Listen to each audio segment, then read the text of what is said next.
Imagínense a un comandante que ni siquiera puede mantenerse en pie, pero que hace temblar a reinos enteros con solo mencionar su nombre. Un hombre cuya crueldad no era solo una herramienta de intimidación, sino un arte sofisticado. En este texto nos sumergiremos en el capítulo más oscuro de la historia británica, cuando desembarcó en la costa no solo una banda de ladrones, sino el gran ejército pagano, una fuerza capaz de reducir una civilización a polvo. Descubrirán por qué la legendaria ejecución del Águila de Sangre no es solo un mito de películas de terror, y cómo los vikingos convirtieron la guerra en la primera... Olviden el romanticismo de los torneos de caballeros. Aquí convierten a los reyes en alfileteros para flechas. El agua se reemplaza con la propia orina, y la traición se convierte en la única forma de sobrevivir. Lean hasta el final para saber cómo, de la suciedad, la traición y las montañas de cadáveres, nació una nación que un día conquistaría medio mundo. Esta no es una historia de héroes, sino de supervivencia a cualquier costo. Imaginen que están parados en la costa de Anglia Oriental. El viento frío del Mar del Norte les cala hasta los huesos, haciendo que les lloren los ojos. Pero no lloran por el viento. Miran el horizonte y su corazón da un vuelco. Luego otro. Allí donde deberían estar las olas grises y las gaviotas, ven un bosque. Un bosque de mástiles. Velas negras y embreadas cubren el cielo, como nubes de langostas que han venido a devorar su cosecha, a sus hijos, su futuro. Estas no son las pequeñas bandas de saqueadores a las que se han acostumbrado en las últimas décadas. No son 3 dracars que desembarcan, queman una iglesia y huyen con cálices de plata mientras el señor local se frota los ojos recién despertado. Número. En aquel año, el 865 después de Cristo, la historia de Gran Bretaña crujió como una rama seca. A las costas de la isla no llegó una banda, llegó una nación. Lo llamaron el Gran Ejército Pagano, pero la palabra ejército es demasiado civilizada. Fue una migración de depredadores. Miles de guerreros, cientos de barcos, mujeres, niños, herreros y prostitutas. No vinieron por oro. El oro se puede robar y luego zarpar. Vinieron por la tierra, por su tierra. Al frente de este elemento estaba un hombre cuya mera existencia era una burla a la naturaleza. Ivar el Deshuesado. Las sagas dicen cosas diferentes sobre él. Unos afirman que no tenía huesos en las piernas y que se desplazaba arrastrándose, como una serpiente. Otros dicen que lo llevaban sobre un escudo, como un ídolo viviente de la guerra. Pero dejemos de lado el misticismo y miremos los hechos. En un mundo donde el respeto se gana con la fuerza de los músculos y el peso del hacha, el líder de los vikingos era un lisiado. Piensen en eso por un segundo. ¿Qué inteligencia monstruosa, qué carisma bestial hay que poseer para obligar a miles de asesinos sanos y ebrios de sangre a obedecer a un hombre que no puede mantenerse en formación? Ivar no era un guerrero en el sentido habitual, era un estratega. Mientras los reyes anglosajones jugaban a la caballería, Ivar jugaba al ajedrez. Solo que las piezas eran personas vivas, y el tablero, toda la isla. Y ahora trasladémonos al sur, al reino de Wessex. ¿Quién debe detener a este demonio? ¿Quién es ese héroe de armadura brillante? Mírenlo. El 5º hijo del rey Ethelgulfo. El 5º. En la línea de sucesión al trono está tan lejos que ni siquiera lo consideran una opción de reserva. Se llama Alfredo. Tiene unos 16 años. Es pálido y atormentan constantes dolores de estómago. Probablemente la enfermedad de Crohn, que lo torturará toda su vida. Ama los libros más que la espada. Sueña con una peregrinación a Roma, no con pelear en el barro. Si ustedes fueran apostadores en el año 865, ¿por quién apostarían? ¿Por el genial psicópata Ivar, que tiene a miles de degolladores a sus espaldas? ¿O por el adolescente enfermo y lector que ni siquiera es rey? La respuesta es obvia. Alfredo era un error estadístico. No debía sobrevivir, y mucho menos ganar. Pero la historia tiene un sentido del humor retorcido. La primera víctima de Ivar fue Northumbria, un reino en el norte, desgarrado por la guerra civil. 2 pretendientes al trono, Osberto y Ela, estaban tan ocupados masacrándose mutuamente que notaron a los vikingos solo cuando ya estaban derribando las puertas de York. Ivar usó su estupidez como arma. Simplemente esperó. Y cuando los sajones entendieron lo que pasaba ya era tarde. Northumbria cayó. Los antiguos muros de York, que aún recordaban a los legionarios romanos, ahora estaban decorados con cabezas de anglosajones. Las leyendas cuentan que fue aquí donde Ivar demostró su comprensión del terror. El rey Ela, el mismo que según la tradición mató al padre de Ivar, Ragnar Lodbrok, fue sometido a una ejecución conocida como el Águila de Sangre. No entraremos en detalles anatómicos, dejemos eso para las películas de terror. Lo importante es otra cosa. Sea verdad o mito, el rumor sobre esto se esparció por Gran Bretaña más rápido que la peste. Costillas vueltas hacia afuera como alas, pulmones respirando el último aire. Era un mensaje. No solo matamos, convertimos la muerte en arte. El miedo se convirtió en la principal arma de Ivar. Luego llegó el turno de Anglia Oriental. El rey Edmundo decidió que no inclinaría la cabeza ante los paganos. Salió al campo de batalla. ¿Héroe? Indudablemente. ¿Tonto? Posiblemente. El gran ejército aplastó a su guardia como si fuera papel. Tomaron prisionero a Edmundo.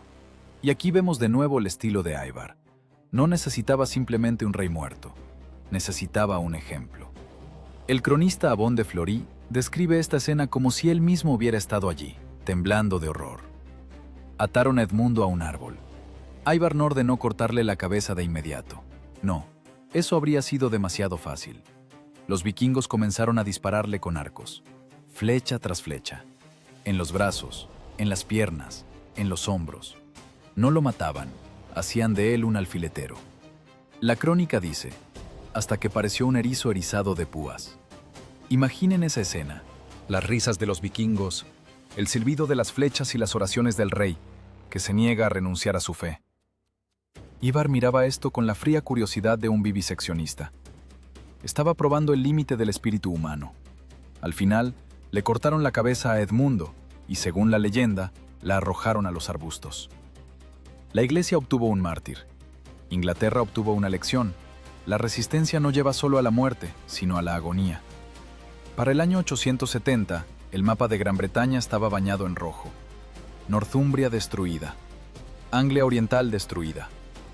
Mercia, otrora un reino poderoso, pagaba con plata para salvarse, temblando de miedo. Solo quedaba Wessex, el último islote de civilización en el fin del mundo. Ivar el Deshuesado, sentado en el trono de York, miraba hacia el sur. Sus exploradores informaban que allí gobernaba el joven rey Etelredo y su enfermizo hermano Alfredo. Para Ivar, no eran más que el postre después del plato principal. Ovejas esperando el sacrificio. Él no sabía que esa oveja leía tratados sobre táctica militar romana. No sabía que la bestia acorralada es la que muerde con más fuerza. El ejército vikingo avanzó hacia Reading, miles de hachas sedientas de la última sangre. Parecía que el desenlace estaba predestinado. Dios había abandonado a los anglosajones. Pero en ese momento, cuando la oscuridad era más densa, entró en juego un factor que Ivar, con todo su genio, no pudo calcular. El factor de la voluntad humana multiplicada por la desesperación. Alfredo cerró los libros y tomó la espada. La espada era pesada, inusual para él, pero no había dónde retirarse. A sus espaldas estaba el mar, enfrente, un muro de escudos y un diablo sonriente en una camilla. La guerra pasó a una nueva fase. Ya no era una matanza de inocentes. El vacío de poder que, como una plaga, se había extendido por las islas tras la caída de las antiguas dinastías, exigía ser llenado. Y si Ivar pensaba que ya tenía la victoria en el bolsillo, cometió su primer y principal error. Subestimó la fuerza de los débiles. El año 871 entró en las crónicas no con tinta, sino con cenizas.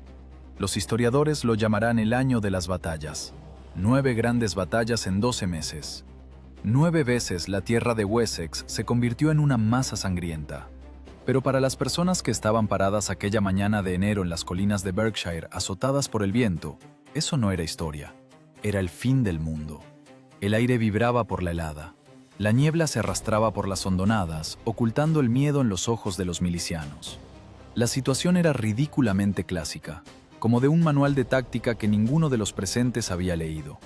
Los vikingos ocuparon la altura, una posición ideal. La cresta de Ashdown se elevaba sobre el campo, y en su cima se alzaba el muro de escudos. círculos de madera y hierro brillantes y pintados, tras los cuales esperaban asesinos profesionales. Miraban hacia abajo a los sajones, como lobos que miran a un rebaño que ha venido solo al matadero. Atacarlos cuesta arriba es un suicidio. Cualquier veterano les dirá, quien está más alto gana. La gravedad está del lado de los vikingos. Pero el principal problema de los sajones no estaba en la geografía, estaba en la tienda del rey. El rey Etelredo, hermano mayor de Alfredo, rezaba. El sacerdote murmuraba latín, celebrando la misa.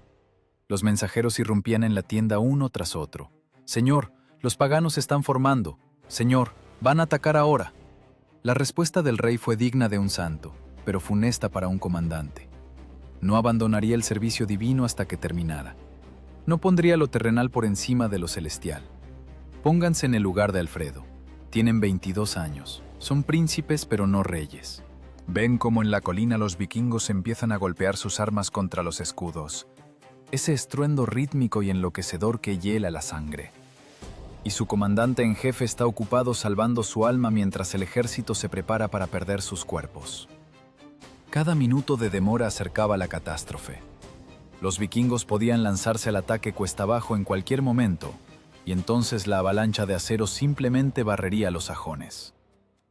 En ese momento, algo se rompió en Alfredo, o, al contrario, se puso en su lugar. El ratón de biblioteca desapareció. Quedó la bestia. El cronista Acer, que conoció al rey personalmente, escribe: «Actuó como un jabalí salvaje. Olviden la imagen del joven piadoso de los iconos. El jabalí es furia, es espuma en la boca, es un golpe de ariete que no nota el dolor». Alfredo no esperó a su hermano, no esperó la orden, violó la cadena de mando, arriesgando su cabeza no menos que en la batalla. Dio la orden: «Adelante». Imaginen ese momento. Miles de personas exhalan nubes de vapor y dan el primer paso cuesta arriba, hacia arriba, al encuentro del muro de escudos. Los pies resbalan en la hierba congelada. El corazón late en algún lugar de la garganta. Van a morir porque ese joven pálido en la primera fila decidió por alguna razón que tienen una oportunidad. El centro de la batalla fue un espino solitario, un árbol retorcido y bajo en la cima de la colina, del que los ancianos hablarían durante mucho tiempo. Fue alrededor de él donde hirvió el infierno. El choque de los dos ejércitos fue como el choque de dos trenes. El sonido de lanzas rompiéndose, el crujido de escudos y el grito de miles de gargantas se fundieron en un aullido continuo. Los vikingos, acostumbrados a que los anglosajones huyeran o se mantuvieran en una defensa pasiva, estaban atónitos. Estos campesinos no solo resistían, empujaban. Alfredo llevó a sus hombres a lo más denso, allí donde los estandartes vikingos ondeaban con mayor insolencia. No fue un hermoso duelo de espadas, como muestran en el cine. Fue un aplastamiento estrecho, sudoroso y asfixiante, donde al hombre no lo mata tanto la espada como el peso de los cuerpos que se le echan encima. No ves al enemigo entero, solo ves bocas torcidas, ojos inyectados en sangre, y hueles a ajo, a alcohol y a cuerpos sin lavar. Golpeas a ciegas para crearte espacio para respirar. Ivar, si observaba esto, y sus comandantes ciertamente estaban allí, vio por primera vez algo inquietante. El mecanismo del terror falló. Los sajones dejaron de tener miedo. El mito de la invencibilidad de los norteños, que los vikingos construyeron tan cuidadosamente quemando monasterios y masacrando aldeas, se desmoronó junto a ese mismo espino. Resultó que si golpeas a un vikingo con un hacha, muere exactamente igual que un cristiano. No es un demonio, es simplemente un hombre de carne y hueso. La batalla duró horas. La nieve se volvió negra por el barro y roja por la sangre. Y de repente el muro de los vikingos vaciló. Primero retrocedió uno, luego otro. El pánico es un contagio y se propaga instantáneamente. Aquellos que estaban acostumbrados a ser cazadores, de repente se dieron cuenta de que eran la presa. Corrieron. El resultado del día fue impactante. El campo estaba sembrado de cadáveres de la élite escandinava. El rey Vaxek, muerto. 5 jarls, muertos. Miles de guerreros rasos quedaron tendidos en tierra ajena, abonando con sus cuerpos las raíces de aquel espino. Fue una derrota aplastante. Una derrota total y humillante para el gran ejército. Pero seamos cínicos, ¿terminó la guerra? No. Los vikingos se retiraron, se lamieron las heridas y 2 semanas después estaban listos para pelear de nuevo. Alfredo ganó la batalla, pero no la guerra. En sentido estratégico, Ashdown cambió poco en el mapa, pero lo cambió todo en las mentes. El cambio psicológico fue colosal. Por primera vez en años de infinitas derrotas, tributos y humillaciones, los anglosajones entendieron: se les puede ganar. Los dioses del norte no son omnipotentes. Ese jabalí salvaje de Alfredo demostró que la inteligencia y la furia pueden compensar la falta de fuerza. Sin embargo, la euforia duró poco. La realidad de la guerra es economía y logística, no solo heroísmo. Wessex estaba agotado. La gente se acababa, la plata se acababa. Y los Drakkar seguían llegando y llegando, escupiendo nuevas hordas de mercenarios sedientos de su parte del botín. Ivar el Deshuesado, analizando los informes de los sobrevivientes, sacó conclusiones. El ataque frontal en el sur se atascó en la defensa viscosa de este reino obstinado. Wessex resultó ser un hueso duro de roer con el que uno se puede romper los dientes. Y a Ivar no le gustaba romperse los dientes. Le gustaba romper a sus enemigos. Si la puerta no se abre de una patada, hay que encontrar una ventana. O cavar bajo los cimientos, o quemar la casa con los inquilinos dentro. Su mirada se desplazó hacia el oeste, allí donde al otro lado del mar yacía la isla Esmeralda, desgarrada por luchas internas aún más sangrientas que en Inglaterra, Irlanda. Ivar entendió que la guerra es un placer caro. Para destruir a Alfredo se necesitan recursos, se necesita una base, se necesita un mercado. Y decidió cambiar de táctica.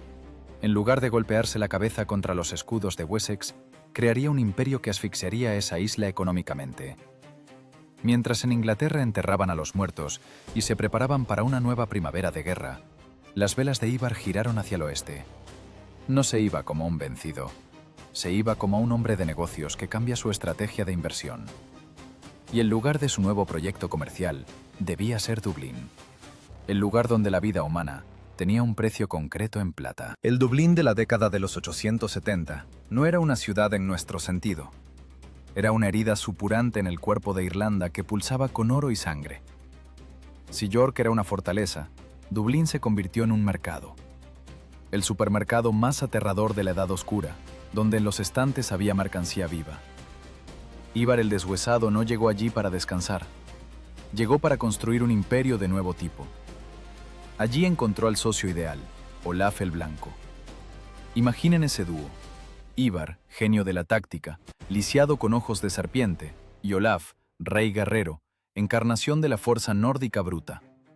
No eran amigos. Los depredadores no son amigos. Se agrupan en manadas cuando la presa es demasiado grande para uno solo. Su alianza estaba sellada no con juramentos de sangre, sino con pura y destilada codicia.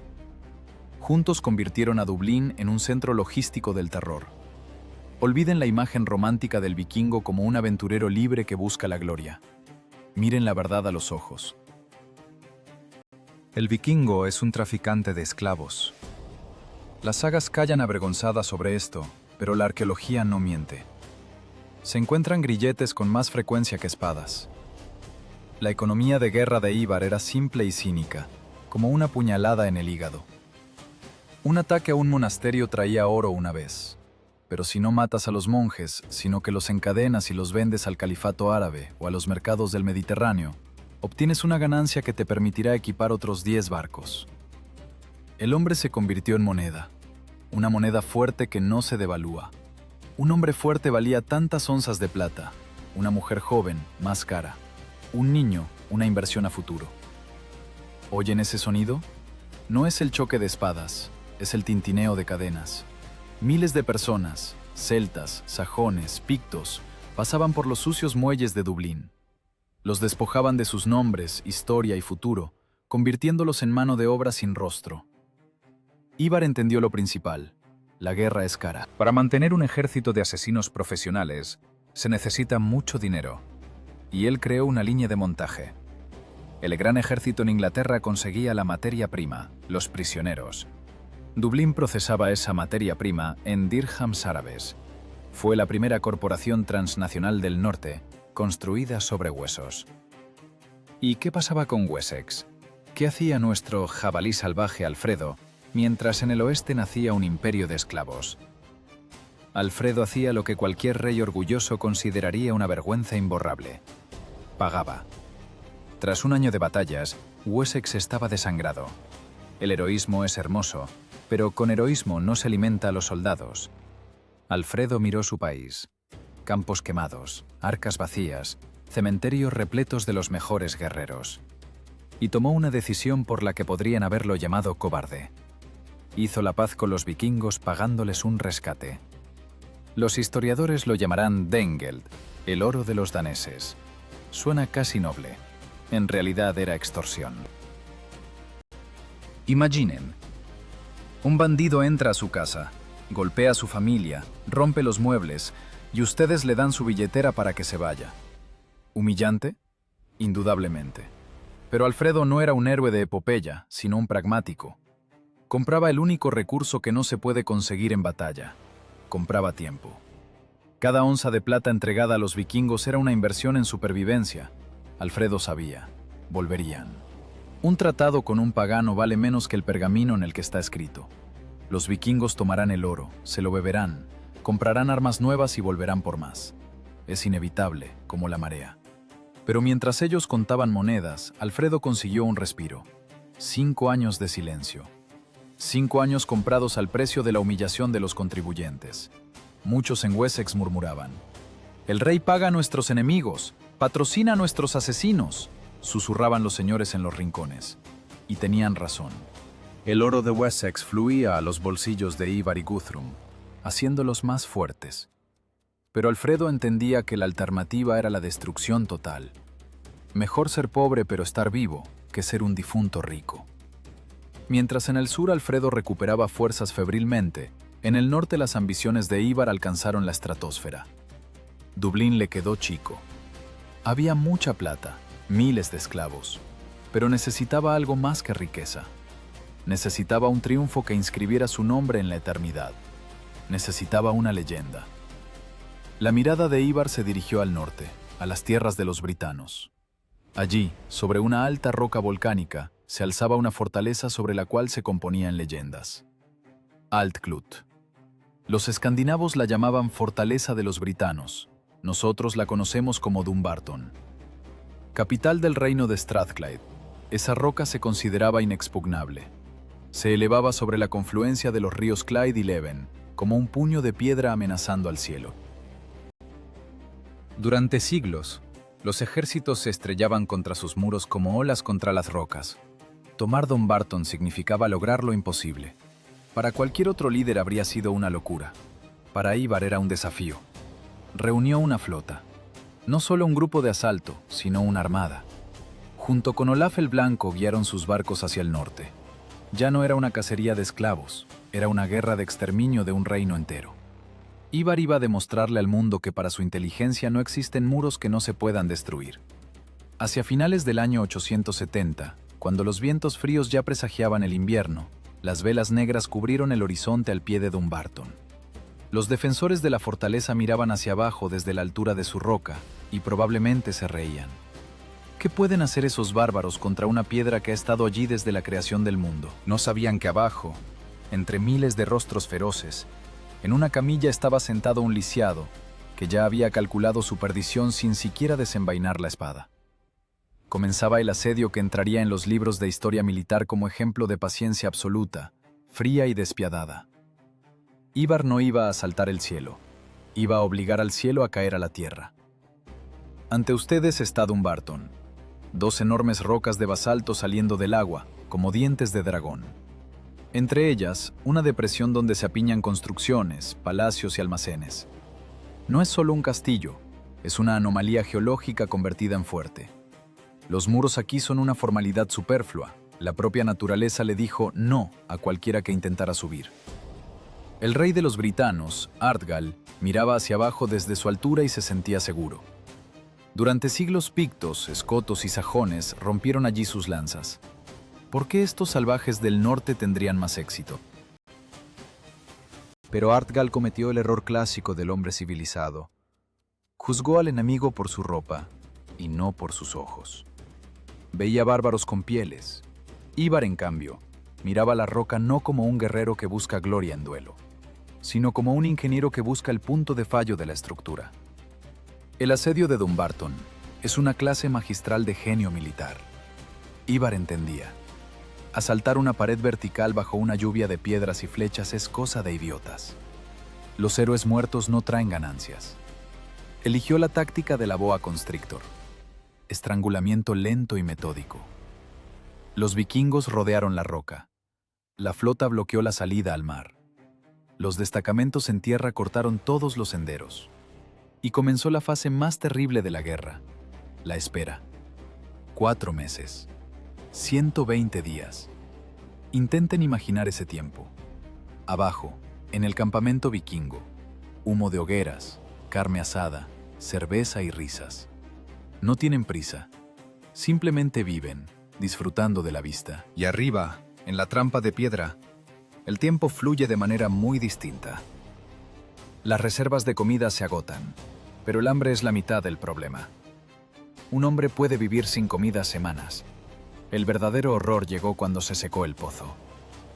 Las crónicas nos dicen que el pozo se secó de manera milagrosa, pero nosotros sabemos que Ivar no tenía una varita mágica. Tenía exploradores y excavadores. Lo más probable es que los vikingos encontraran la veta que alimentaba la fuente y desviaran el agua, o simplemente bloquearan el acceso a ella. Ivar cerró el grifo. Imaginen que están allí, arriba. Su lengua está hinchada y no cabe en la boca. Los niños lloran, pero no tienen lágrimas. El organismo ahorra humedad. Lamen el musgo húmedo de las piedras. Beben su propia orina. Y abajo, a solo 100 metros, el río Clyde chapotea. Millones de litros de agua dulce. Está tan cerca, oyen su ruido. Pero entre ustedes y la vida, hay un ejército que no conoce la piedad. Es una tortura en comparación con la cual el águila de sangre parece un acto de misericordia. La presión psicológica era monstruosa. Ivar no atacaba, simplemente esperaba a que la biología hiciera todo el trabajo por él. Convirtió la fortaleza inexpugnable en una prisión y luego en una cripta. El rey Artgal se rindió no porque perdiera la batalla, se rindió porque mirar a la gente muriendo de sed es más aterrador que morir uno mismo. La capitulación de Dumbarton fue la cúspide de la carrera de Ivar. Lo que vieron los habitantes de Dublín cuando la flota regresó a casa no les cabía en la cabeza. 200 barcos. Piensen en esa cifra. 200 barcos largos navegando en formación. No era una flotilla, era una ciudad flotante. Y cada barco estaba sobrecargado. No solo traían oro, utensilios de iglesia y piedras preciosas de la corona de Strathclyde. Traían gente. Una enorme cantidad de esclavos. Anglos, britanos, pictos. Todo un corte demográfico del norte de Gran Bretaña. Reyes, damas nobles, artesanos, guerreros. Ahora todos eran simplemente mercancía. Carga. Ivar no solo venció a un reino, lo liquidó. Destripó Strathclyde como un pescador destripa un bacalao, dejando una cáscara vacía. En ese momento, de pie en el muelle de Dublín del año 871, Ivar el Deshuesado era tal vez el hombre más poderoso de las Islas Británicas. Rompió la columna vertebral de Northumbria, destruyó Anglia Oriental, borró de la faz de la tierra el poder de los britanos. Los reyes temblaban al sonido de su nombre. Parecía que había desafiado al mismísimo Dios y había ganado. Demostró que el caos es más fuerte que el orden, que la inteligencia cruel es más importante que las antiguas tradiciones. Pero el destino, al igual que Ivar, tenía un sentido del humor peculiar. La cima de la montaña es el lugar más solitario y peligroso. No hay a dónde ir más allá, solo hacia abajo. El triunfo en Dublín fue el acorde final en la sinfonía de destrucción que tocaba Ivar. Alcanzó el estatus de semidios. Su gente lo adoraba. Los enemigos lo consideraban un demonio inmortal. Pero la biología, que le ayudó a tomar Dumbarton, ahora se volvió contra él mismo. El hombre que ponía de rodillas a reinos no pudo negociar con su propio cuerpo. Lo repentino de lo que sucedió después sacudió al mundo vikingo más fuerte que cualquier derrota en el campo de batalla. El gran estratega, arquitecto de pesadillas, el hombre que reescribió el mapa de Gran Bretaña, de repente desapareció de la escena. Y ese vacío formado en el lugar del titán amenazaba con tragar todo lo que él había creado. Porque un imperio construido sobre el miedo a un solo hombre no puede sobrevivir a su muerte. La noche caía sobre Dublín, y en la sombra de las antorchas ya se movían nuevas figuras. Aquellos que esperaban a la sombra de la gloria de Ivar. Aquellos que estaban listos para desgarrar gargantas por su herencia. El vacío de poder comenzaba a succionar ambiciones, traiciones y nuevos ríos de sangre. La época de los grandes hijos de Ragnar terminaba, pero la época de paz aún estaba infinitamente lejos. Y así, en el año 873, en Dublín llega el silencio más ruidoso de la historia de la Edad Oscura. El hombre que parecía inmortal, que sobrevivió a cientos de batallas, no murió por la espada. No cayó del muro de Dumbarton, simplemente murió. Los anales irlandeses constatan secamente: Ivar, rey de todos los escandinavos de Irlanda y Gran Bretaña, terminó su vida. Los cronistas cristianos, sin ocultar su regocijo, añaden detalles: muerte repentina y espantosa. Querían creer que era un castigo del Señor, que las entrañas del tirano se pudrieron vivas, carcomidas por la ira divina. La medicina moderna, lo más probable, habría dado un diagnóstico aburrido: insuficiencia cardíaca o complicaciones de su enfermedad congénita de los huesos. Pero para la gente de aquel tiempo fue un shock. Imaginen ese momento. El cuerpo que infundía terror a media Europa, ahora es simplemente un trozo de carne que hay que quemar o enterrar. La partida de Ivar fue un cambio tectónico. El gran ejército pagano perdió su cerebro. Como si a un pulpo gigante le hubieran cortado la cabeza, y los tentáculos continuaran viviendo su propia vida, contrayéndose convulsivamente, pero ya sin un objetivo único. La época de los hijos de Ragnar, época de villanos épicos y estrategias grandiosas, terminó. Comenzó el tiempo de las peleas internas. El vacío de poder es algo terrible. No tolera la vacante. Al lugar del león muerto llegaron los chacales. El ejército se dividió. Halfdan, hermano de Ivar, se llevó a una parte de la gente al norte para arar la tierra y construir granjas. Se cansaron de la guerra. Querían ser terratenientes. Pero la otra parte, la más codiciosa, la más hambrienta, se quedó. Y necesitaban un líder. De la sombra salió un hombre llamado Guthrum. Recuerden este nombre. Si Ivar era un aristócrata de la destrucción, un príncipe de sangre a quien seguían por derecho de nacimiento, Guthrum era un hombre hecho a sí mismo, de la época vikinga. No tenía un gran linaje, no tenía el carisma de un profeta, solo tenía un ejército y una absoluta y cristalina ausencia de conciencia. Guthrum trajo consigo al llamado Gran Ejército de Verano. Carne fresca. Miles de jóvenes aventureros de Escandinavia que llegaron tarde al reparto del pastel de Ivar y ahora ansiaban arrancar su pedazo. Guthrum era el líder ideal para esta banda. Era un pragmático hasta la médula, un oportunista que cambiaba las reglas del juego en pleno juego. Para Alfredo, el cambio de líder en los enemigos parecía una oportunidad. Estaba acostumbrado a tratar con reyes. Incluso los paganos tenían sus conceptos de honor. Juramentos, intercambio de rehenes, anillos sagrados. Todo eso funcionaba como herramienta diplomática. Alfredo pensaba que con Guthrum se podía negociar. Ese fue su error fatal. Alfredo recibió a Guthrum como enseñaba la etiqueta. Hicieron la paz. Los sajones pagaron otro rescate. Guthrum juró sobre el brazalete sagrado dedicado a Thor, el juramento más alto para un vikingo, cuya violación se castiga con la maldición eterna, que abandonaría Wessex. Para mayor seguridad, Alfredo le hizo jurar también sobre las reliquias de santos cristianos. Doble seguro. ¿Qué hizo Guthrum? Tomó el oro. Miró el brazalete sagrado. Miró las reliquias. Y esa misma noche masacró a la guardia sajona. Saltó a los caballos, lo cual de por sí era una novedad. Los vikingos empezaron a usar caballería para ataques rápidos. Y se fue a toda velocidad a capturar Exeter. Para Alfredo fue un golpe bajo. Se enfrentó a un enemigo de nuevo tipo. A Guthrum le importaban un bledo los dioses, tanto los suyos como los ajenos. Le importaba un bledo la reputación. Solo le interesaba la eficiencia. Si la mentira trae la victoria, entonces la mentira es sagrada. Si violar un juramento salva al ejército, entonces el juramento fue un error. La guerra se convirtió en una carrera de ratas. Alfredo perseguía a Guthrum por todo el sur de Inglaterra. Eso era agotador. Eso volvía loco. El rey de Wessex intentaba jugar al ajedrez, y su oponente simplemente tiró las piezas del tablero y le golpeó con el tablero en la cabeza. Hacia finales del año 877, la situación llegó a un punto muerto. Guthrum se retiró a Gloucester, en territorio de Mercia, para pasar el invierno. Alfredo disolvió su milicia, el Firth. Los campesinos necesitaban volver a casa, a sus familias y campos. La guerra en aquel tiempo era un evento estacional. En invierno no se pelea.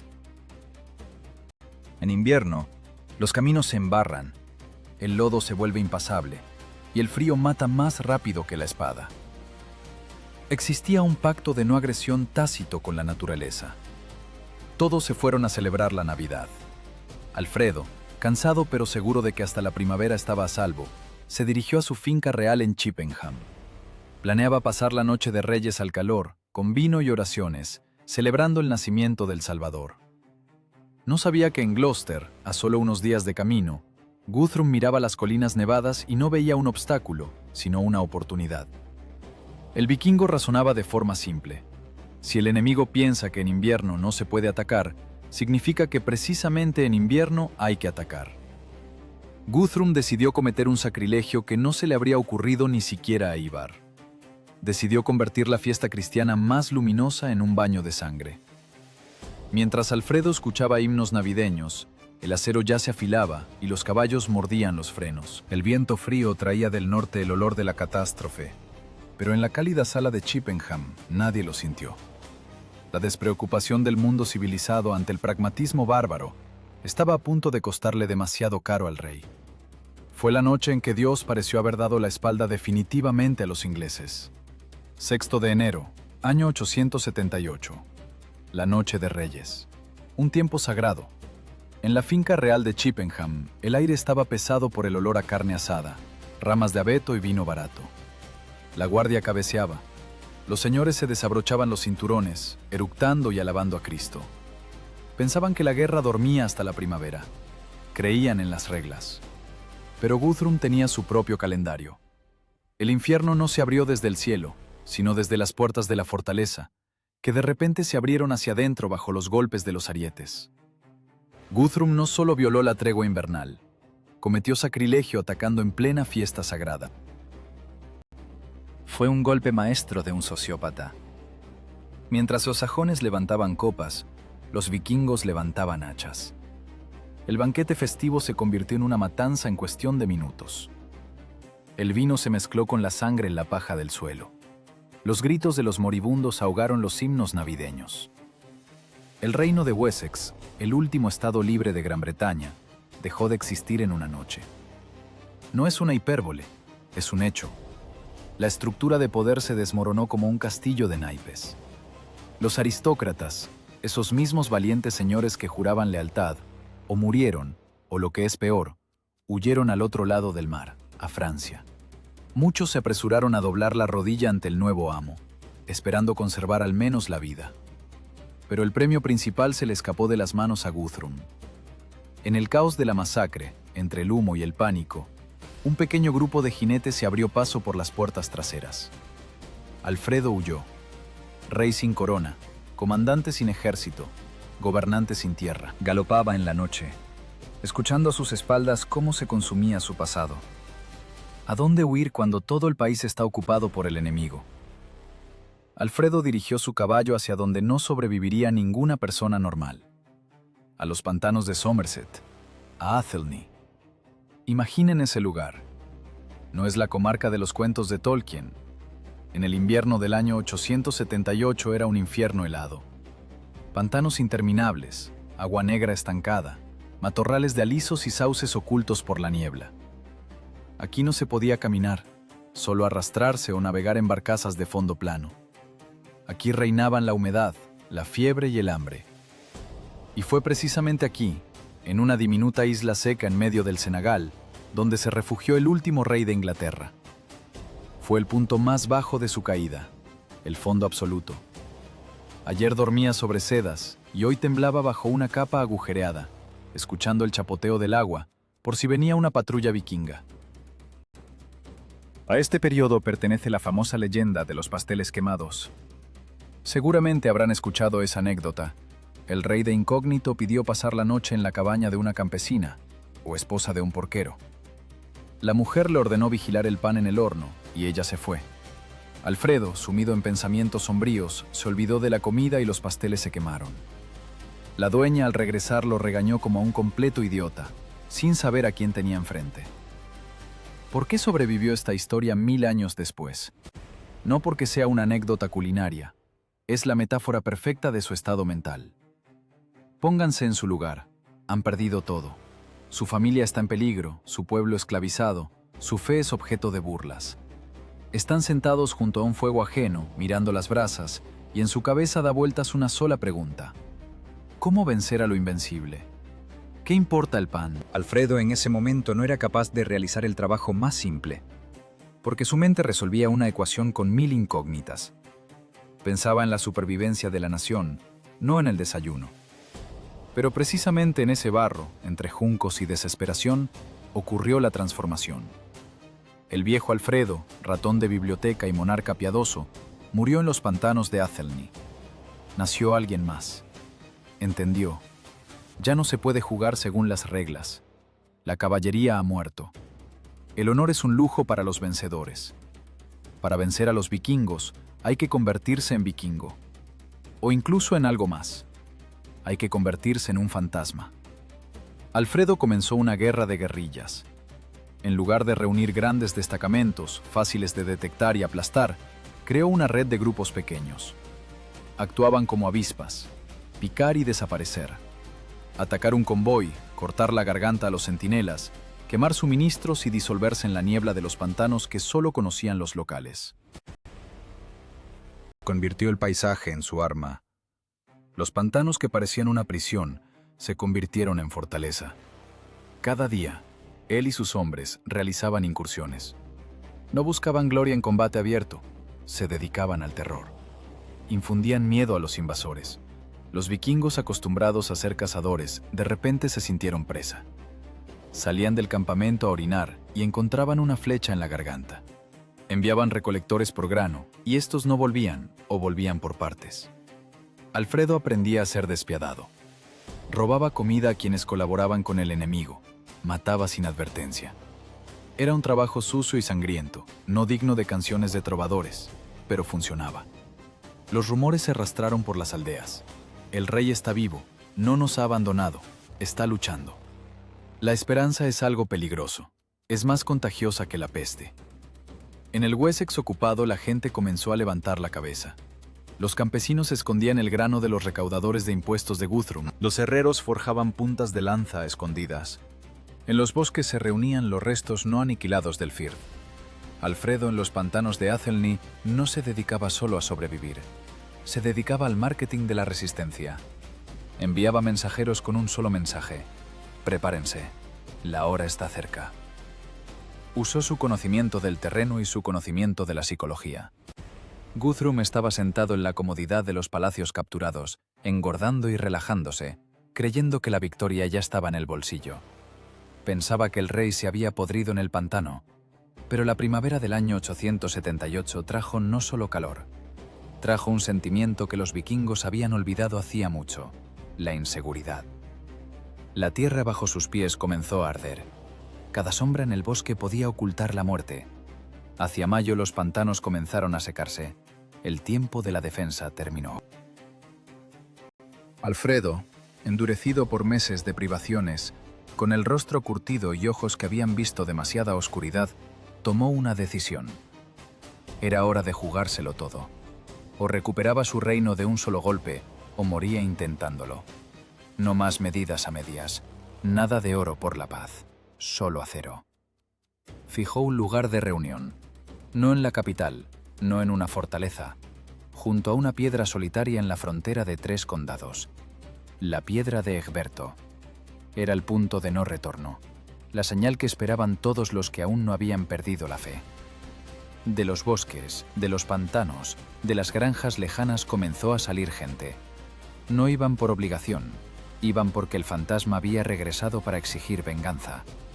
Los muertos salían de sus tumbas para dar la última batalla a los vivos. Mayo del año 878. Los campos junto a la piedra de Egberto temblaban no por el viento, sino por el tropel de miles de pies. Parecía una resurrección. De los espesos bosques de Wiltshire, de los senderos ocultos de Hampshire, de las aldeas sobrevivientes de Somerset afluía gente. No era un ejército regular en armaduras brillantes.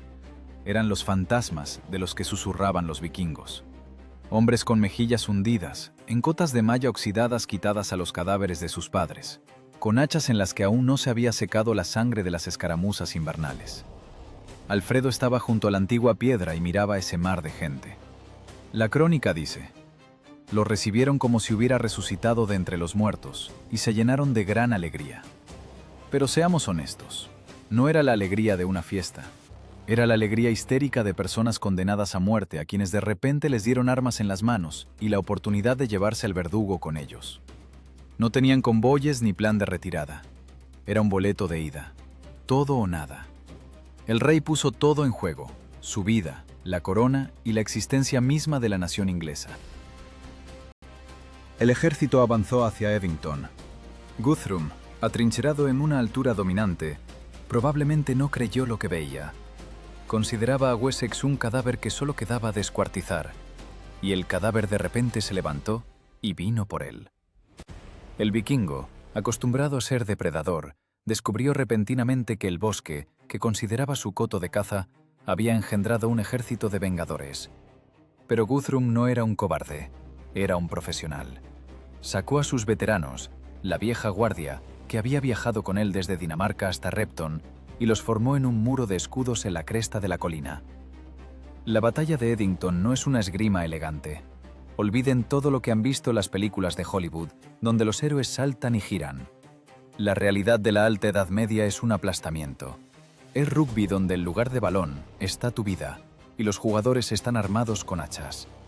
Dos muros de escudos chocaron con un sonido como si la tierra misma se partiera. Madera chocaba contra madera, hierro rechinaba contra hierro. La primera fila son hombres muertos. Te aplastan contra el escudo del enemigo, con el peso de cientos de cuerpos empujando desde atrás. Sientes el olor de los dientes podridos del enemigo. Ves los poros de su cara. Sientes cómo su saliva te salpica en los ojos cuando grita de furia. En tal carnicería la táctica deja de importar. Solo queda la física y la psicología. ¿Quién aplastará a quién? ¿Quién parpadeará primero? Normalmente tales combates duraban poco. La psique humana no soporta la tensión cuando la muerte está a 10 centímetros de la cara. Un lado se quiebra y comienza la matanza de los que huyen. Pero en Edington ocurrió algo anómalo. La batalla duró horas. El sol subía al cenit, calentando las cotas de malla hasta el estado de sartenes al rojo vivo. La gente caía por deshidratación, resbalaba en tripas y barro, pero la formación no se deshacía. Los sajones, esos granjeros a los que los vikingos despreciaban, resistían a muerte. ¿Por qué? Porque no tenían a dónde huir. A sus espaldas había casas quemadas e hijos vendidos como esclavos. No era una guerra por territorio, era una guerra por el derecho a respirar. Alfredo estaba allí, en la primera fila o justo detrás. No en la colina con un catalejo, sino en el centro de los acontecimientos, donde el aire es denso por el sabor metálico de la sangre. Mantenía la formación con su ejemplo. Demostró que el enfermizo ratón de biblioteca había muerto. Quedaba el rey lobo, aferrado a la garganta del enemigo, y los vikingos vacilaron. Al principio fue apenas perceptible. La presión de los escudos se debilitó un poco. Apareció un poco más de miedo en los ojos de los berserkers. Guthrum, comandante experimentado, entendió. Algo había cambiado. Él peleaba por botín, por tierras, por gloria, pero esos locos de enfrente peleaban con la furia de los condenados. La economía de la guerra falló. El precio de la victoria se volvió demasiado alto incluso para los vikingos. El muro de escudos de los norteños se rompió. Fue un sonido parecido a la exhalación de un gigante. Caos. Pánico. Los que hace un segundo eran guerreros invencibles se convirtieron en una multitud que huía. Los sajones se lanzaron en persecución. El cronista Acer escribe con franqueza despiadada. Los persiguió hasta la fortaleza, matándolos en la huida. La tierra bebió demasiado aquel día. Los restos del ejército de Guthrum se encerraron en la fortificación, probablemente en un viejo fuerte de la Edad de Hierro o en el mismo Chippenham. Alfredo no asaltó. Recordaba las lecciones de Ivar en Dumbarton. Simplemente rodeó la fortaleza y se puso a esperar. 14 días, 2 semanas de asedio. Guthrum estaba sentado tras los muros y escuchaba cómo rugían los estómagos de sus mejores guerreros.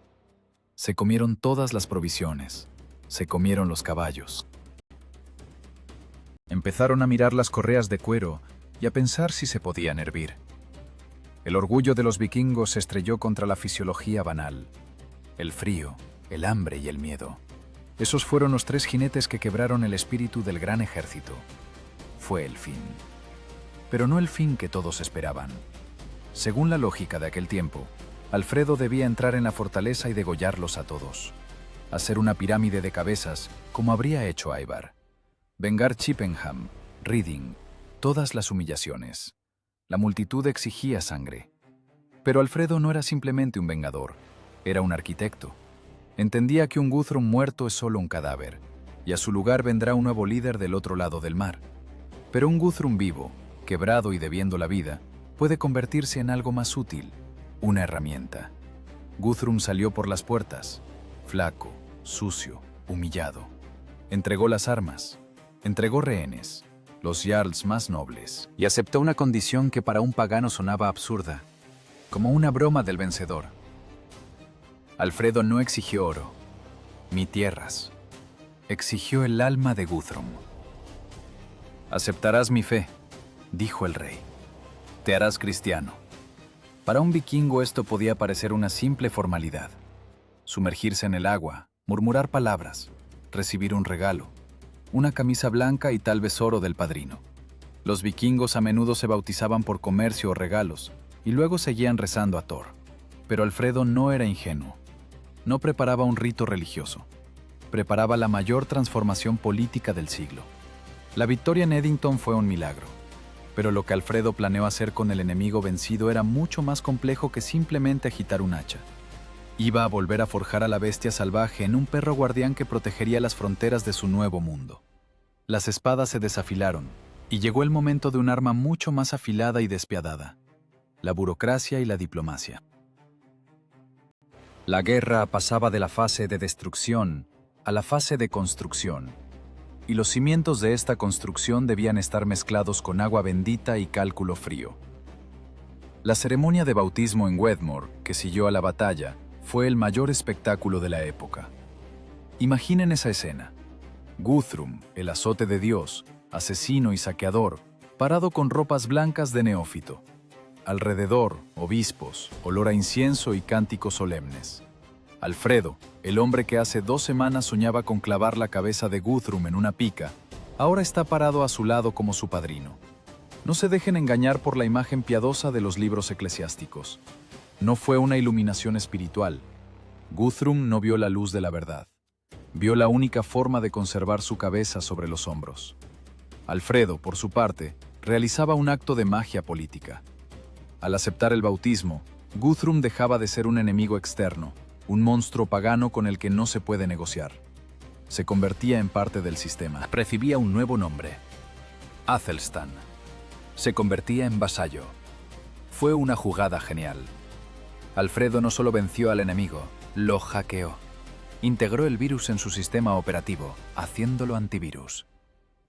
Guthrum recibió tierras en Anglia Oriental, pero ahora estaba obligado a protegerlas según las leyes del mundo cristiano. El lobo se puso un collar, y la correa estaba en manos del rey de Wessex. Pero Alfredo era realista. Sabía que los juramentos, incluso sellados con agua bendita, tienen fecha de caducidad. Guthrum era viejo y estaba quebrado, pero al otro lado del mar, en Escandinavia, crecían nuevas generaciones de reyes del mar, hambrientos de gloria y plata. La paz comprada en Wedmore era solo un respiro, y Alfredo decidió gastar ese tiempo no en banquetes, sino en la construcción de una máquina de supervivencia. Entendió la principal vulnerabilidad de su reino. Los anglosajones eran excelentes guerreros en campo abierto, pero vivían en aldeas abiertas. Los vikingos eran móviles. Aparecían de la nada, saqueaban y desaparecían antes de que la torpe milicia lograra reunirse. Alfredo decidió cambiar la geografía de la guerra. Si no se puede alcanzar al vikingo, hay que hacer que no tenga a dónde huir y no tenga que saquear. Así nació el sistema de Burgos. Fue la revolución de infraestructura más grande en la historia de Gran Bretaña desde los romanos. Alfredo convirtió a Wessex en una fortaleza gigante. Sus ingenieros trazaron el mapa del reino con precisión matemática. La idea era simple y elegante. Ninguna aldea, ninguna granja debía estar a más de 20 millas de un refugio fortificado. 20 millas.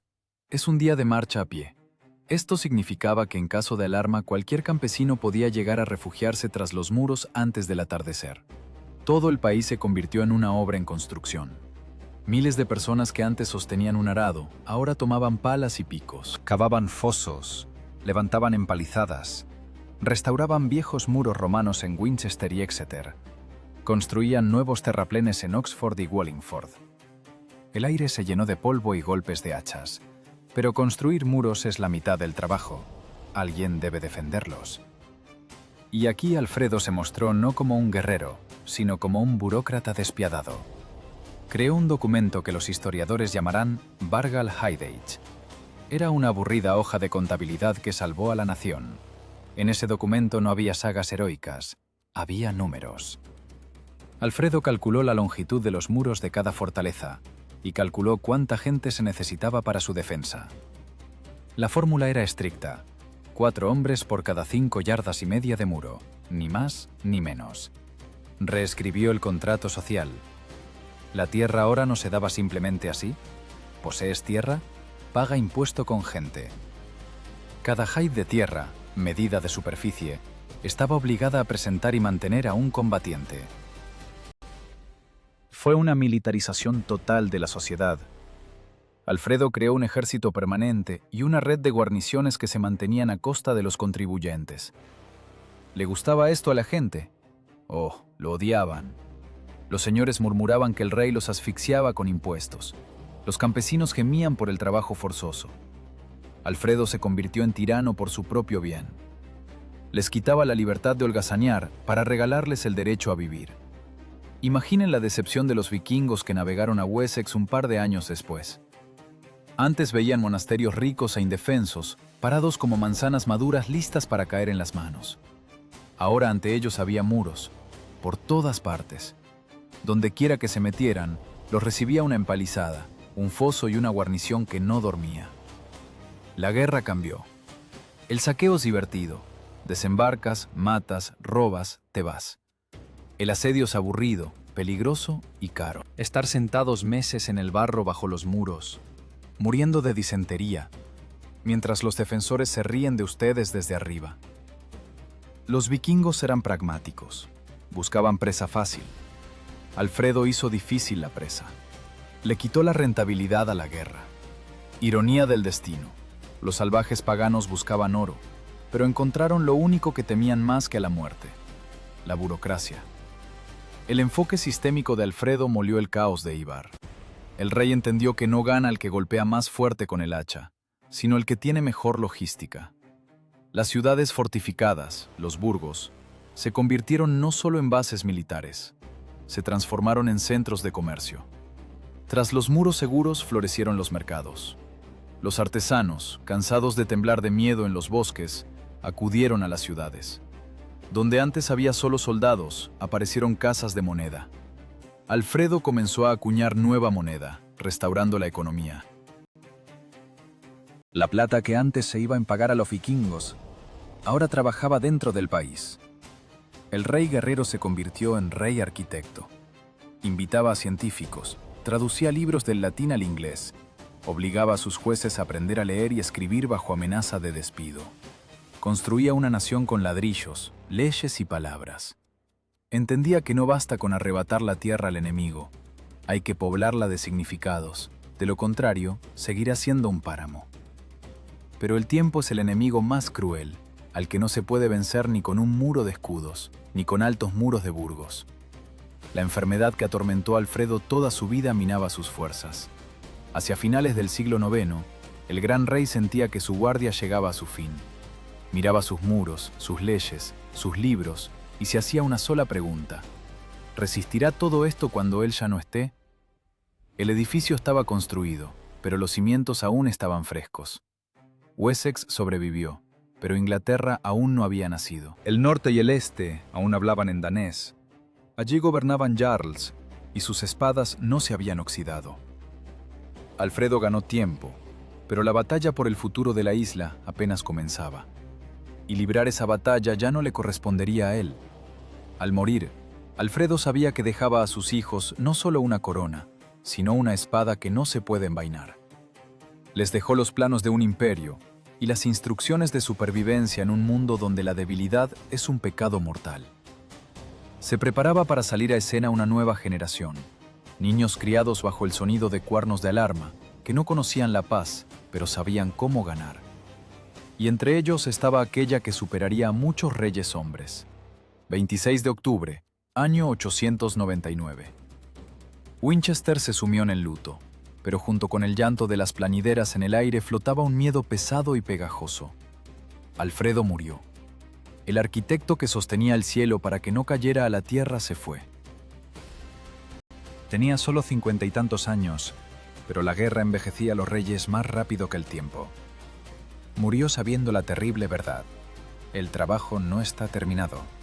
Los muros están construidos, las leyes escritas, pero la mitad de la isla todavía habla danés y reza a Thor. En las salas de banquetes de York y Anglia Oriental, los vikingos, probablemente, levantaban cuernos con cerveza. Esperaban este momento desde hacía décadas.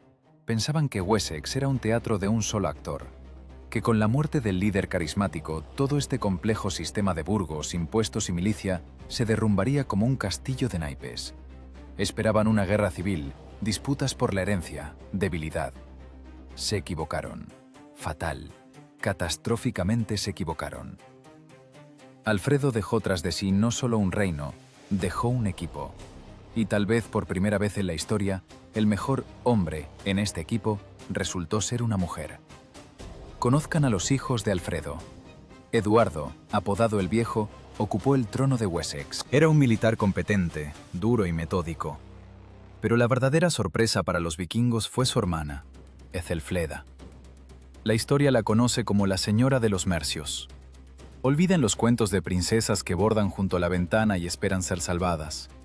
Ethelfleda creció en una época en la que el horizonte ardía cada primavera. Recordaba la huida a los pantanos. Vio cómo su padre construía un estado de barro y sangre. Fue casada con el gobernante de Mercia, Etelredo, una alianza política destinada a unir los dos últimos reinos ingleses. Pero cuando su esposo enfermó y se apagó, Ethelfleda no se fue a un monasterio. Tomó el poder en sus manos. Fue un caso sin precedentes. En un mundo donde el respeto se medía por la fuerza del golpe de espada, donde la mujer era o trofeo o madre, los guerreros anglosajones, asesinos severos y barbudos, inclinaron la cabeza ante la hija de Alfredo. ¿Por qué? Porque era un genio de la guerra. Si Alfredo fue el escudo de Inglaterra, sus hijos se convirtieron en la espada. Cambiaron la estrategia. La época de supervivencia terminó. Comenzó la época de la reconquista. Eduardo y Ethelfleda actuaban como dos martillos golpeando un mismo yunque. No esperaban los saqueos. Ellos mismos iban hacia los vikingos. Pero no iban como Ivar, con furia y fuego. Iban con palas. Los hijos de Alfredo usaron la invención de su padre, los burgos, como arma ofensiva. Imaginen una boa que estrangula lentamente a su víctima. Eduardo y Ethelfleda capturaban un trozo de territorio vikingo, pero no lo saqueaban, sino que construían inmediatamente allí una fortaleza. Guarnición, muros, patrullas. Aseguraban la tierra para sí. La frontera del Danelaw, la zona de derecho danés, lenta pero inexorablemente se arrastraba hacia el norte y el este. Era una guerra de logística. Los vikingos salían al campo deseando una pelea justa, pero descubrían que sus tierras ya estaban cortadas por una cadena de fuertes. Ethelfleda dirigía personalmente las campañas. Las crónicas dicen que capturó Derby, una de las 5 ciudades del Danelaw. Imaginen el shock del jarl vikingo cuando sus puertas son derribadas por un ejército bajo el mando de una mujer. Esto rompía su visión del mundo. Esto humillaba. Rendirse a un rey es honorable. Rendirse a una hilandera es una vergüenza que no se lava ni con sangre. Pero Ethelfleda no prestaba atención a los estereotipos de género. Era pragmática. Negociaba, firmaba alianzas y cuando era necesario enviaba destacamentos de asalto a los muros. En el año 907 fortificó Chester, convirtiéndola en un bastión inexpugnable en el noroeste, cortando a los vikingos el acceso desde Irlanda. Estrangulaba su comercio, sus comunicaciones, su esperanza. Los vikingos comenzaron a entender que se enfrentaban a algo terrible. Antes peleaban contra personas, ahora peleaban contra un sistema. El sistema no se cansa, no siente miedo. Mastica lentamente las ciudades y las escupe ya inglesas. Hacia el año 910, el viejo mundo de los vikingos crujía por las costuras. York estaba agitada. Anglia Oriental estaba bajo presión. Los descendientes de Ragnar, acostumbrados a ser dueños de la vida, de repente se sintieron como bestias acorraladas. Y como cualquier bestia acorralada, decidieron morder. Por última vez. Los escandinavos entendían. Si no detienen esta aplanadora ahora, su historia en la isla terminará. Necesitaban una gran victoria. Una batalla decisiva que destruyera el ejército de Wessex y Mercia, que decapitara a la hidra criada por Alfredo. Reunieron fuerzas. Jarls del norte, reyes de Dublín, mercenarios sedientos de oro. Todos los que podían sostener un arma se unieron. Era la vieja guardia de los vikingos, guerreros orgullosos y crueles que recordaban los preceptos de Ivar. Creían en la fuerza de la furia. Creían que Odín les ayudaría a aplastar esa máquina burocrática de los cristianos. Avanzaron hacia el interior de Mercia, saqueando y quemando todo a su paso, intentando provocar a Eduardo y Ethelfleda a dar un paso imprudente. Querían atraerlos a campo abierto, donde la furia de los berserkers pudiera romper la formación de los sajones. Pero olvidaron con quién trataban. Los hijos de Alfredo no eran héroes impulsivos de sagas, eran profesionales fríos. Eduardo y Ethelfleda, que para ese tiempo ya moría, pero su espíritu aún guiaba al ejército, tendieron una trampa. Permitieron a los vikingos entrar profundo, les permitieron sentir el sabor de la impunidad y luego cerraron la trampa. El escenario estaba listo para el acto final de este drama sangriento. La batalla que debía decidir el destino de Gran Bretaña por siglos se gestaba en un lugar llamado Tettenhall. El aire estaba electrificado de expectación. Dos civilizaciones, dos formas de vida, dos verdades se encontraron de nuevo cara a cara. Pero esta vez los anglosajones no eran víctimas. Eran verdugos que venían a ejecutar la sentencia de la historia. Los vikingos afilaban hachas, rezando por el Valhalla. Los sajones revisaban las correas de los escudos, rezando por la victoria. Y ambos entendían, pocos sobrevivirían al día de mañana. La vieja guardia del norte se preparaba para dar su última batalla, sin sospechar que su tiempo ya había expirado. No en el campo de batalla, sino en el momento en que el primer albañil inglés puso la primera piedra en los cimientos del primer burgo. Los fantasmas de Ivar y Alfredo flotaban invisibles sobre las colinas, esperando el desenlace de su eterna disputa. ¿Quién ganará? ¿El valor loco o el orden de hierro? La respuesta debía darla el acero. 5 de agosto del año 910. Recuerden esta fecha. En los libros de historia a menudo se pierde tras eventos más ruidosos como Hastings. Pero precisamente en este caluroso día de verano, en los campos de Staffordshire, el viejo mundo vikingo se ahogó en su propia sangre. El ejército de los norteños regresaba a casa. Estaban contentos. Sus drácars y carretas rebosaban de bienes saqueados. Habían realizado una incursión por las tierras de Mercia, quemado la cosecha, tomado esclavos y ahora, perezosos y saciados, se movían hacia sus fortalezas, seguros de su impunidad. Pensaban que el rey Eduardo estaba lejos, en el sur, reuniendo la flota. Fue un error clásico, subestimar al oponente al que te has acostumbrado a considerar víctima. Pero la trampa se cerró en el lugar de Tettenhall. De repente el horizonte dejó de estar cubierto por el polvo de los cascos de sus propios caballos. apareció un polvo nuevo, con un zumbido denso y rítmico. Los ejércitos unidos de Wessex y Mercia no solo alcanzaron a los vikingos, los interceptaron. El camino de retirada estaba cortado. Los norteños quedaron atrapados entre el bosque y un muro de escudos que parecía mucho más disciplinado que los que rompía Ivar 40 años atrás. La batalla de Tettenhall no fue un combate en el sentido habitual, fue una ejecución. Los sajones ya no temblaban. Metódicamente, con sangre fría, como carniceros en el matadero, se pusieron a trabajar. Décadas de reformas de Alfredo, años de construcción de burgos, instrucción e impuestos, todo eso se enfocó en un punto. La máquina militar anglosajona, lubricada por la burocracia y el odio, funcionó a plena potencia. Las crónicas describen este día escuetamente, pero tras las líneas secas se oculta la magnitud de la catástrofe para el mundo escandinavo. Muchos miles fueron asesinados, pero no se trata de cantidad, se trata de calidad. Aquel día en el barro de Tettenhall cayó toda la élite vikinga de Gran Bretaña. 3 reyes: Halfdan, Eowils e Ivar, tocayo de nuestro viejo conocido, malvada ironía del destino, quedaron tendidos entre los cadáveres de sus guardias. Jarls, comandantes, veteranos que recordaban el sabor de las primeras victorias. Todos fueron masacrados. La vieja guardia que consideraba esta isla su coto de caza desapareció en un día. Cuando el sol se puso sobre el campo de batalla, quedó claro: la guerra había terminado. Claro, las escaramuzas continuarían mucho tiempo más. Habría nuevos saqueos, habría nuevos reyes. Pero la columna vertebral estratégica de los vikingos estaba rota. La iniciativa pasó para siempre a los ingleses. El depredador se convirtió en presa, y la antigua víctima dejó crecer tales colmillos que ella misma se volvió más peligrosa que cualquier lobo. Miren este campo. Montañas de cuerpos sobre los que ya vuelan los cuervos. Escudos rotos con dragones, pisoteados en la arcilla inglesa. No es solo un cementerio, es un sitio de construcción. Precisamente aquí, sobre estos cimientos sangrientos, nació Inglaterra. No en las oraciones de los monjes, no en el silencio de los escritorios, no en las leyes sabias.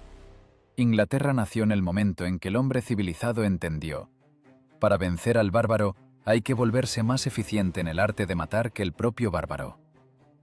Ivar el Deshuesado y Alfredo el Grande. 2 titanes, 2 polos, 2 fantasmas. Ambos están muertos hace mucho, pero si se escucha con atención, su risa aún suena sobre la isla. ¿Quién ganó en esta disputa épica? Por un lado ganó Alfredo. Su dinastía unirá la isla. Su idioma se convertirá en el idioma de Shakespeare y Newton. Su fe se volverá estatal. Su nieto, Athelstan, se convertirá en el primer verdadero rey de Inglaterra. El sistema resistió. El caos retrocedió. El orden, comprado al precio de una militarización total e impuestos, triunfó. Pero miren con más atención. ¿Acaso Ivar perdió? Los vikingos no desaparecieron, se disolvieron. Se convirtieron en parte de nosotros. Las palabras que usamos son palabras vikingas. Los nombres de ciudades que terminan en "by" y "thorp" son monumentos de su expansión. La propia nación inglesa es un híbrido, mezcla de firmeza sajona y audacia escandinava. Ivar obligó a los anglosajones a cambiar. Sin Ivar no habría Alfredo el Grande, no habría flota, no habría Burgos, no habría una Inglaterra unida. Los vikingos fueron ese maestro cruel que golpea con un palo hasta que el alumno aprende a devolver el golpe. Ivar quería destruir los reinos de los anglosajones, pero en su lugar los forjó en un imperio unido.